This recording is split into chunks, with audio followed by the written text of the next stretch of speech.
A paz do Senhor Jesus, minhas queridas irmãs de Guarulhos, tudo bem com vocês? Saudades, saudades de estar pregando nas suas festividades, de estar aí com a Abadiguar, muitas saudades de vocês.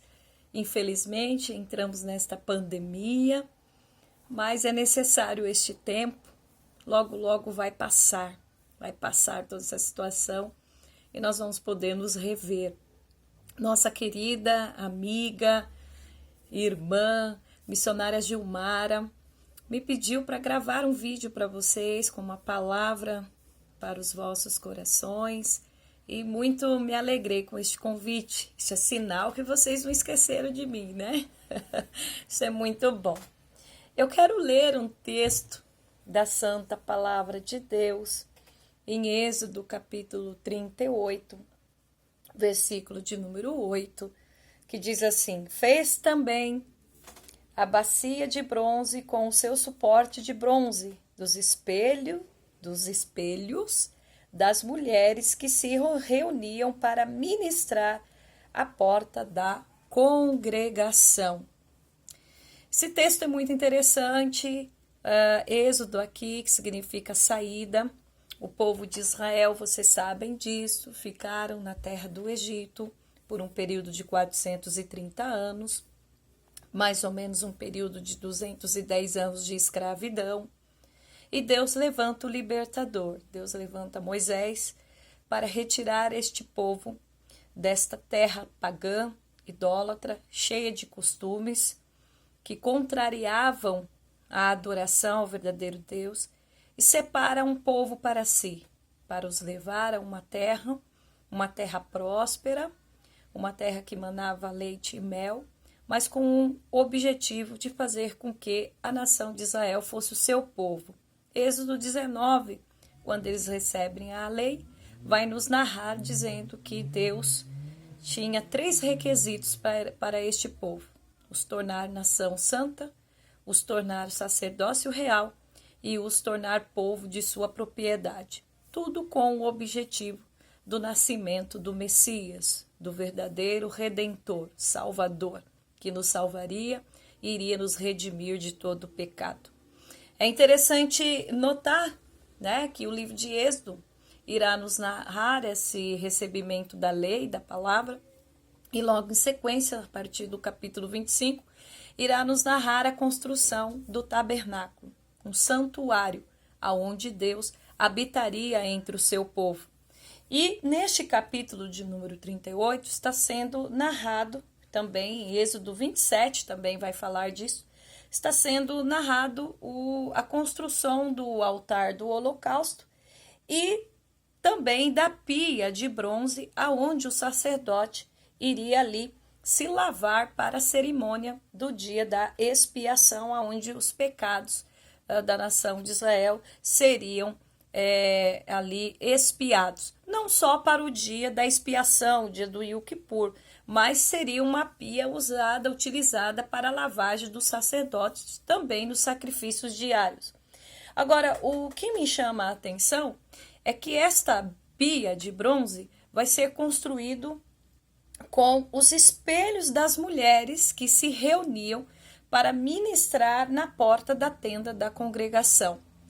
Nós, teólogos, não sabemos ao certo, né, o que significa este ministrar em frente da tenda da congregação.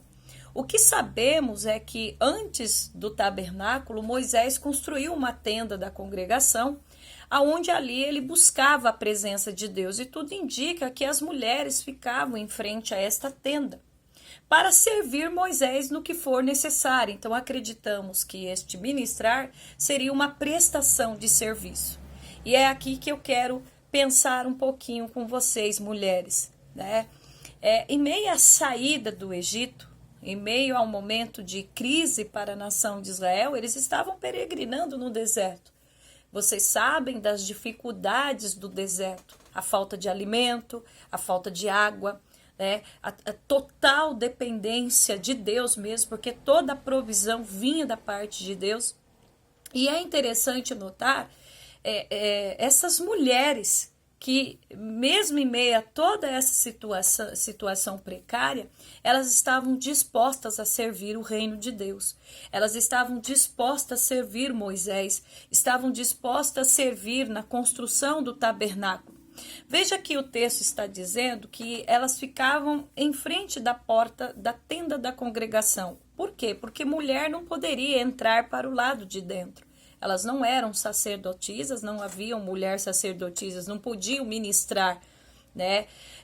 E durante a construção do tabernáculo, essas mulheres vão pegar dos seus espelhos, provavelmente trouxeram esses espelhos do Egito, eram espelhos de bronze, então naquela época o bronze tinha um enorme valor, estava numa época em que não era nem tanto, mais à frente o ouro, né, vai ter um imenso valor, mas nesta época mesmo, é uma época que o bronze tem valor. O bronze tem valor e elas vão pegar esses espelhos e vão doar para a construção do tabernáculo. E aqui eu quero tirar algumas lições para nós. Primeiro, em momentos de crise, de dependência total, que é do nosso deserto, quando nós estamos no deserto peregrinando, isto não significa que nós não podemos servir ao reino de Deus.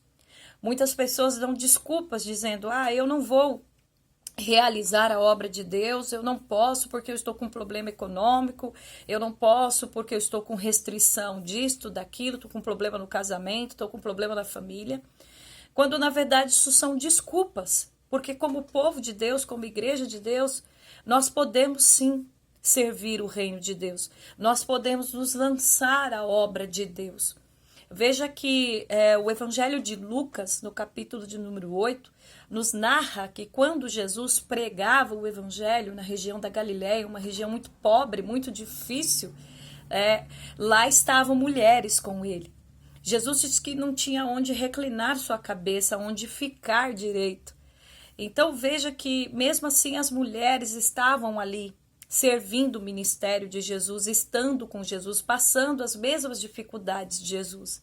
E aqui nós vamos ter mulheres que estavam dispostas a servir, mesmo não podendo entrar para dentro da porta da congregação, mesmo não tendo cargos, vamos dizer para os dias atuais, importantes, vamos dizer dentro da igreja, mesmo assim elas estavam dispostas, porque não é o cargo, né? Não é o patamar que estamos, mas sim a disposição que nós temos em servir o reino de Deus. E essas mulheres estavam dispostas a servir, mesmo não podendo entrar para dentro da tenda, mesmo não podendo entrar para dentro do tabernáculo.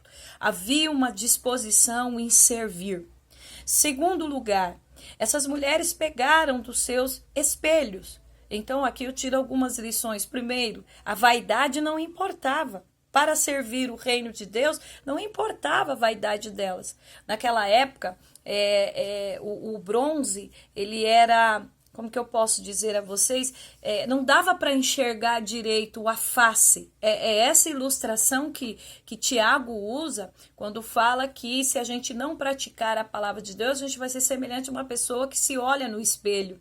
Por quê? Porque naquela época o espelho não era de vidro, não dava para enxergar direito. No entanto, ele era tão polido, que se aproximava a um vidro. Então, isso custava dinheiro.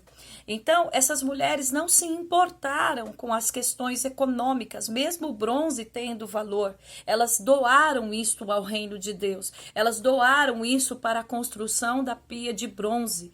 Elas esqueceram deste momento do lado feminino, da vaidade, de ter um espelho, né? Talvez era uma raridade, era ali ter um espelho, ainda mais num deserto, mas elas doaram isto ao reino de Deus. Então eram mulheres que não eram gananciosas, mulheres que estavam dispostas a doar, mulheres que não estavam se importando com a questão da vaidade. Outra coisa importante é que esses espelhos serviriam para a construção da pia de bronze. Então veja, era um objeto que tinha um símbolo de purificação, de lavagem, de santificação. E elas tinham esta compreensão. O sacerdote ia se lavar ali. Então vinha com esse simbolismo de pureza, de santidade. Elas sabiam que elas estavam participando de algo para trazer a purificação, a santidade de Deus entre o povo. Isso é um ponto importantíssimo para nós mulheres. Nós mulheres fomos levantadas por Deus para trazer a pureza, a santificação da nossa família, a santificação da nossa igreja, a santificação do nosso local de trabalho. Fomos chamadas para fazer esta diferença, para sermos instrumentos de Deus que vai proporcionar aonde nós estivermos esta santidade de Deus. E elas sabiam disso, essa santidade, a santidade do sacerdote, a santidade do povo de forma geral. E quem é que estava participando desta santificação? Estas mulheres. E aqui eu chamo a nossa atenção. Talvez neste momento de crise com o Covid-19, nós estamos preocupados com tantas coisas, com a carreira profissional, estamos preocupados com o dinheiro, estamos preocupados até com a volta para os cultos, mas de forma muito litúrgica. E nós não estamos preocupados com uma vida de santidade, com a nossa pureza, com a nossa intimidade com Deus, com a nossa santificação. Segundo o autor aos Hebreus 12:14, segui a paz com todos e a santificação, sem a qual ninguém verá o Senhor. Então, estas mulheres aqui estavam participando disto, e sabiam qual era a finalidade. Elas estavam doando seus espelhos, sabendo que seria construído uma pia que serviria para santificação, para limpeza, para purificação. E aí é que vai uma pergunta para você, mulher que me ouve. Você está preocupada com isto? Você está preocupada com a santidade do seu marido, com a santidade dos seus filhos, com a santidade dos seus líderes, com a santidade da sua igreja? Isso é motivo da igreja, de nós mulheres, colocarmos os joelhos no chão e pararmos só de orar pedindo só questões materiais. Nós temos que dobrar o joelho no chão e orarmos e clamarmos a Deus pela santidade do nosso meio. Que o Senhor santifique crianças, que o Senhor santifique adolescentes, que o Senhor santifique os jovens, que o Senhor santifique os adultos. Então essas mulheres estavam participando desta construção da santificação. E a última parte que eu quero trazer a vocês. Tristemente, o livro de 1 Samuel irá nos narrar que os filhos de Eli irão coabitar com essas mulheres, não estas desta primeira geração, uma segunda geração. Ali nós já estamos entrando no momento da monarquia de Israel, mas anos após, nós estamos aqui mais ou menos no ano de 1300, 1350, 1400, até essa data, as datas não são tão precisas assim, mas anos depois, mais ou menos no ano de 1050, então mais ou menos uns 300 anos após, os filhos de Eli, infelizmente, vão se prostituir com estas mulheres. E aqui eu quero trazer a nossa última lição. Nós temos uma primeira geração de mulheres compromissadas com o reino de Deus, dispostas a servir o reino. Mulheres que não pensaram no dinheiro, não foram egoístas, não pensaram na vaidade, simplesmente entenderam que elas poderiam ser úteis na construção do tabernáculo, participar de forma efetiva na obra e no reino de Deus. Elas poderiam participar de forma efetiva no culto a Deus. Elas poderiam participar de forma efetiva na construção de uma pia que serviria para a pureza, para a limpeza e para a santificação. Nós estamos vendo mulheres que não se importavam com cargos e funções, elas simplesmente queriam servir ao reino de Deus. Mas uma segunda geração, tristemente, está envolvida com a prostituição. Não sabemos se os filhos de Eli faziam forçavam elas a essa atitude. Se elas eram forçadas a ter relações sexuais com os filhos de Eli, então aí fica o machismo e o preconceito daquela época, em todas as épocas, né, contra a mulher. Mas se elas não eram forçadas e a prostituição estava fazendo parte da vida delas, isso é triste ver. Uma segunda geração que perdeu o foco, uma segunda geração que estava coabitando com os filhos do sacerdote. E aqui eu trago uma aplicação para nós mulheres. Essa prostituição, ela pode ser aplicada de várias formas. A prostituição que a igreja atual hoje faz, quando nós profanamos o culto, quando nós não temos compromisso com a palavra, quando nós perdemos o foco da santificação. Deus não nos chamou para a prostituição cultual. Deus não nos chamou para uma prostituição física. Deus nos chamou para a santificação. Deus nos chamou para o compromisso real com o seu reino. Nós estamos vivendo uma época de crise espiritual. Nós estamos vivendo uma época muito difícil em que muitas pessoas se prostituíram.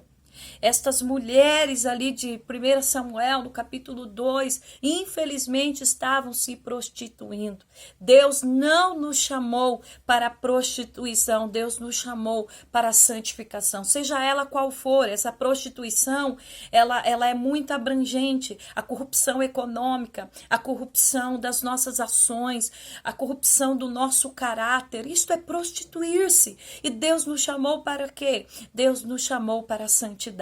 Quero deixar essa palavra a vocês, minhas irmãs de Guarulhos, que você reflita nesta palavra, que o Senhor Jesus te abençoe, te guarde, que vocês possam voltar, que a Abadiguara aí, com muita saudade de vocês, que todas vocês, a Regional 5 aí, da nossa missionária Cláudia, da nossa missionária Gilmara, que o Senhor prospere muito a vida de vocês. E lembre-se disso, nós podemos fazer a diferença no reino de Deus, servindo ao Senhor e provocando no meio da qual nós estamos a santidade. Nós podemos trazer a pureza, nós podemos pregar o evangelho e nós podemos fazer a diferença. Deus abençoe, um grande abraço a todas.